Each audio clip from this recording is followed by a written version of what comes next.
The email came at 6 a.m. on graduation day. I was already awake, had been since 4, too excited to sleep. For years of medical school.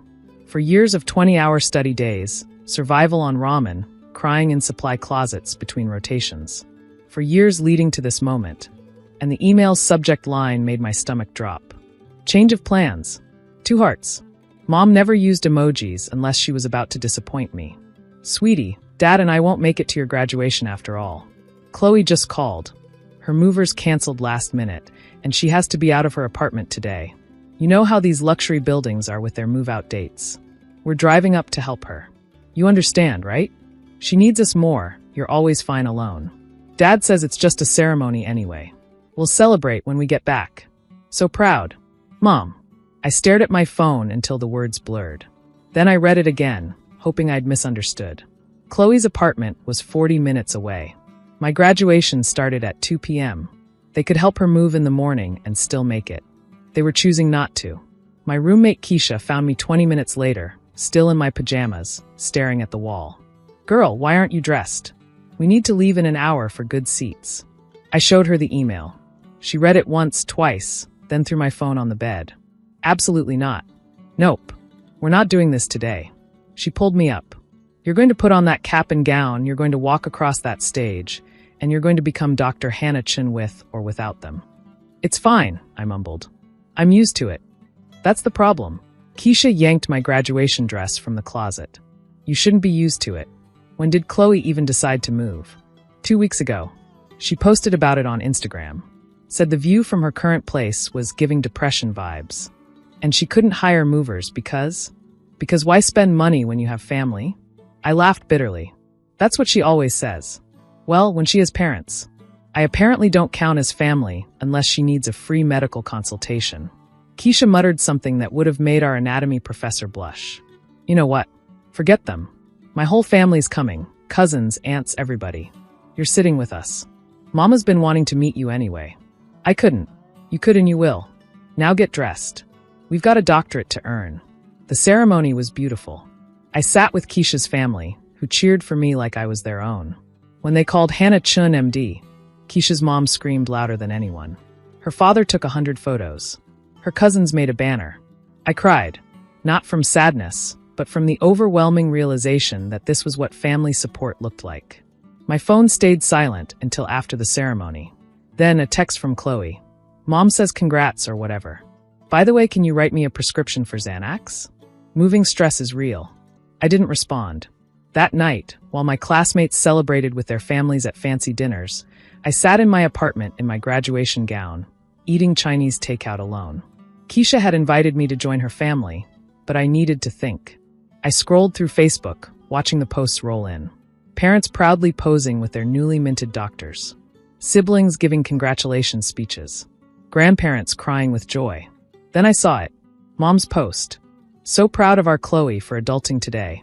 Moved her all by ourselves. Who needs expensive movers? Family is everything. Flex biceps. Attached were 20 photos of them helping Chloe move. Laughing.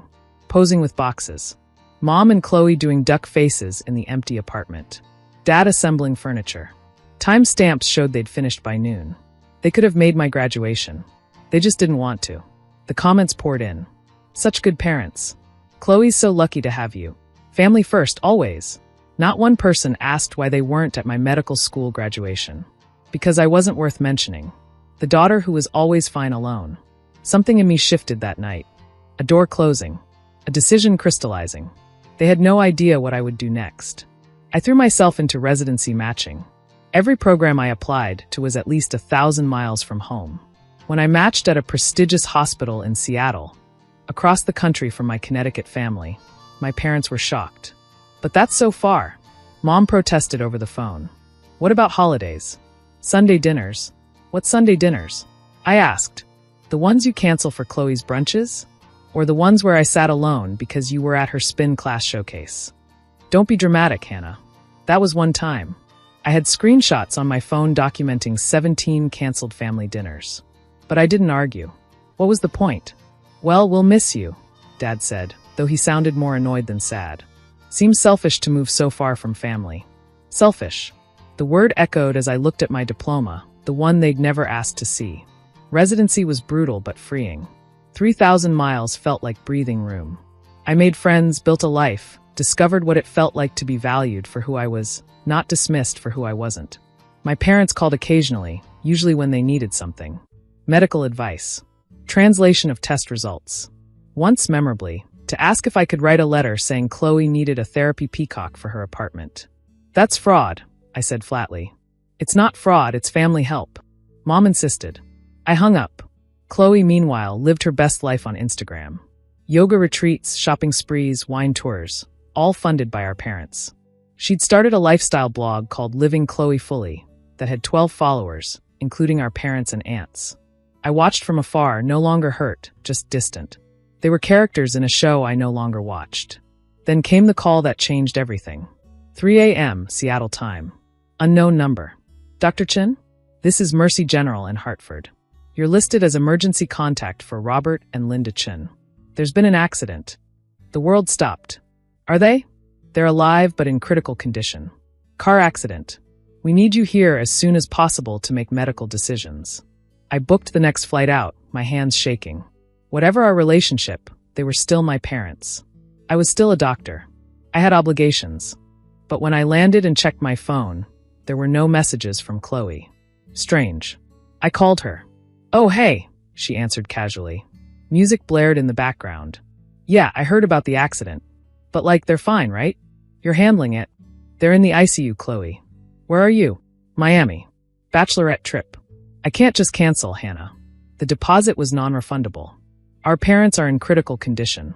And you're a doctor. You've got this. Besides, they'd want me to enjoy myself.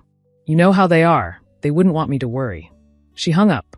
I stood in the hospital parking lot, rain soaking through my jacket, and laughed. Actually laughed. Of course. Of course this was how it would be. The next weeks were a blur of medical decisions, insurance paperwork, and sleeping in hospital chairs. Dad needed multiple surgeries. Mom was in a medically induced coma. I used all my vacation time, then unpaid leave, coordinating their care. Chloe posted beach selfies. Hashtag bless life, hashtag good vibes only. When Mom finally woke up, her first words were, "Where's Chloe?" Not, "Thank you for saving our lives." Not, "Thank you for being here." Just, "Where's Chloe?" "Miami," I said tiredly. She couldn't make it. Oh, that's good. She needs her fun.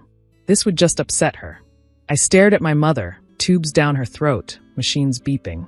Alive because I'd made the right medical calls when the local doctors were unsure. And she was glad Chloe wasn't here to be upset. I've been here 3 weeks, I said quietly. I've missed shifts, lost income, slept in chairs, made every medical decision. Well, you're a doctor, Dad croaked from the next bed. This is easy for you. Easy. Fighting insurance companies was easy. Arguing with specialists was easy. Watching my parents almost die was easy. You're right, I said, standing up. It is easy for me. And now it's over. What? Mom's eyes widened. You're stable. You'll recover. The social worker will help coordinate your discharge. Your insurance information is in that folder. Good luck. Hannah, wait. You can't just leave. She needs us more, I quoted their email. You're always fine alone. That's different. We're your parents. No, I said calmly. Parents show up. Parents care. Parents don't skip their daughter's medical school graduation to help their other daughter move apartments. You're strangers who happen to share my DNA. It was just a ceremony. Dad protested, echoing his words from that email. And this is just a hospital discharge. You'll be fine. Chloe can help when she gets back from Miami. She doesn't know about medical things. Then I guess you should have raised the daughter who went to medical school better. I walked out to the sound of their protests, my attending physician's words echoing. Sometimes the best medicine is letting people face the consequences of their choices. The calls started immediately. I didn't answer. The texts flooded in. I deleted them unread. Chloe finally called when she realized she'd have to cut her trip short. You can't just abandon them. I'm not abandoning anyone. I'm prioritizing. Like they taught us. This is different. How? Because they need help. So did I. At graduation. During residency interviews. Through medical school. Every time I needed parents, not fair weather relatives. God, you're so petty. Still hung up on that stupid graduation. Chloe, I said patiently, I'm a trauma surgeon. I've saved hundreds of lives, won awards, published research, and our parents have never once asked about my work. But they've been to every one of your juice bar openings. Those were important, and my medical degree wasn't. Silence. Enjoy Miami, I said and hung up. I flew back to Seattle that night. The hospital discharge coordinator called frustrated. My parents were refusing to leave without family help. Chloe hadn't shown up. They had no one. That sounds like a them problem, I told her and gave her Chloe's number. It took Chloe 3 days to get there. Another week to arrange home care. My parents struggled with insurance, medications, follow-up appointments. All the things I'd been handling seamlessly. Mom called one last time, crying. We're sorry, Hannah. We see now what we did. Please come back. Are you sorry because you realize you hurt me? Or sorry because you need a free doctor? The pause told me everything. I spent 4 years becoming a doctor while you lavished attention on Chloe's Instagram career. You made your choice. Now live with it. We'll change. I'm sure you will. Until Chloe needs something. Then I'll be fine alone again. That's not fair. No, I agreed. It wasn't. But it's what you taught me. Family helps family, except me apparently. So now I'm returning the favor. I changed my number the next day. Blocked them on social media. Sent one final email. You were right. I am fine alone. Better than fine. I'm thriving. And you'll never be part of it. 2 years later, I won a prestigious surgery award. Keisha sent me screenshots of my mother posting about it on Facebook, claiming credit for raising such an accomplished daughter. The comments were brutal. Apparently, the story of them skipping my graduation had gotten around. Someone posted the old moving day photos with timestamps. Another mentioned how I'd saved their lives, then cut contact. Some parents don't deserve successful children, one comment read. Mom's post was deleted within hours. I kept the screenshot though, framed it next to my diplomas. A reminder that sometimes the best family is the one you choose. The one that shows up. The one that celebrates your victories instead of treating them as inconveniences. They said it was just a ceremony. They were right. Just a ceremony marking the end of one chapter and the beginning of another. The chapter where I stopped waiting for parents who would never prioritize me. They had no idea what I would do next. But I did. I lived. Successfully. Happily. Without them. And that, more than any revenge, was the perfect response to a lifetime of neglect. Family helps family? I helped myself. And that was more than enough.